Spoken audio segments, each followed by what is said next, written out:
And the award for the best bang for the buck Mac computer is...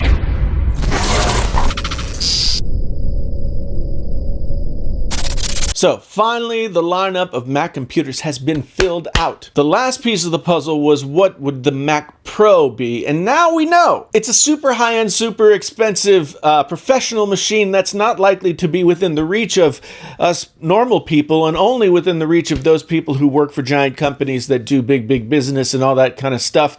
They have no problem spending the big bucks on workstations, and they need those workstations to do some serious heavy lifting or to look good in an executive's office. I think everyone hoped that there would be some version of this new Mac Pro that would be within the reach of small businesses and maybe the self-employed content creators out there, but at $6,000 for the base model and $5,000 for the monitor, plus $1,000 for the stand if you want that, but you know, $12,000 total for a machine I would be reluctant to call Pro. I mean, we're talking RX 580 Pro, 580X Pro, 8-core Xeon, 32 gigabytes of RAM, ECC RAM, 256 gigabytes of storage.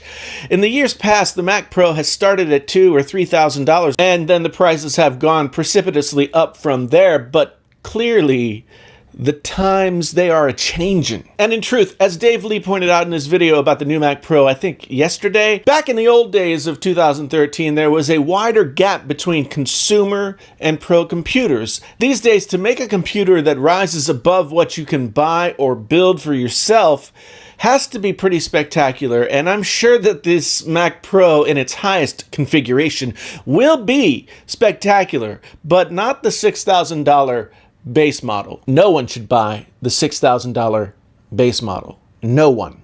So that got me thinking about what is the best bang for the buck Mac out there in the world right now that you can get if you want/need to do some pro/semi-pro work like video editing or CAD work or audio production or something like that. Something that us mere mortals could afford. The Mac Pro is definitely not for the mere mortals among us. So what is? We've got a lot to choose from, and I'm going to go through a bunch of different configurations to see which one maybe gets us the best bang for the buck. We're not going to get into the MacBook Airs or sort of the less powerful machines, although those machines may be just the right thing for just the right person. Let's talk about Mac computers that can do some heavy lifting on the myriad works that people use them for. Here are our candidates as I see it. MacBook Pro, Mac Mini, iMac, iMac Pro.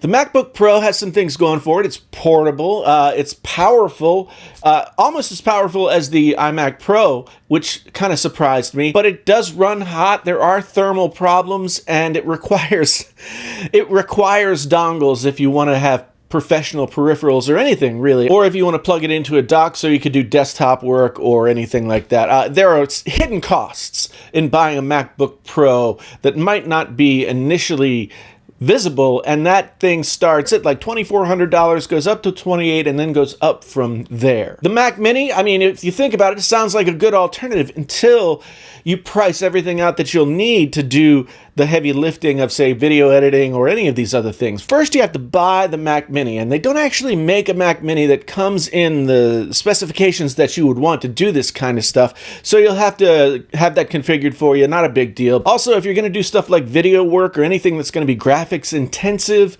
you're going to need to buy an eGPU of some kind, because the Mac Mini does not have a discrete GPU, nor can you order one with a discrete GPU, and on top of that, you're going to have to buy yourself a monitor. But here's an example of what Apple offers as probably the closest thing to what you would get if you got yourself an iMac. And speaking of iMacs, Let's talk about the iMacs. The iMacs are still somewhat compromised. The 5K screen is great. It does have Thunderbolt 3 ports. It does have USB ports. It does have a lot of that stuff that you would want. Even the highest spec one that comes at $2,300. The one that you can buy off the shelf is running an i5 chip. It's got 2 terabyte Fusion drive, which is not good. Don't buy a Fusion drive ever. SSDs only. And then it also only it comes with 8 gigabytes of RAM. You can still do the upgrade it yourself thing, but probably a good middle ground. But it's not exactly everything that you would need it to be, and it takes a decent amount of money to get it up to where you would want it to be if you were going to do serious work on that machine. That brings us to the iMac Pro, and this is where the comparison kind of gets interesting, because up until Monday, the iMac Pro was the most expensive base model machine that Apple sold. It comes in at $4,999 for the base model, which seemed exorbitantly expensive until last Monday, and now it's a really interesting prospect for what you might want to consider as the best bang for the buck Mac product out there. Let's look at the iMac Pro. Looks like a 27-inch iMac. It has the 5K screen of the 27-inch iMac. It comes with an 8-core Xeon chip of the W variety, which is the same kind of thing that the new Mac Pro comes with. It comes with a Vega 56 graphics card, which is better than the 580 Pro X or whatever it is that they have in the base spec of the Mac Pro. In fact, the Mac Pro's graphics card is the same graphics card that you would get in a 27-inch iMac.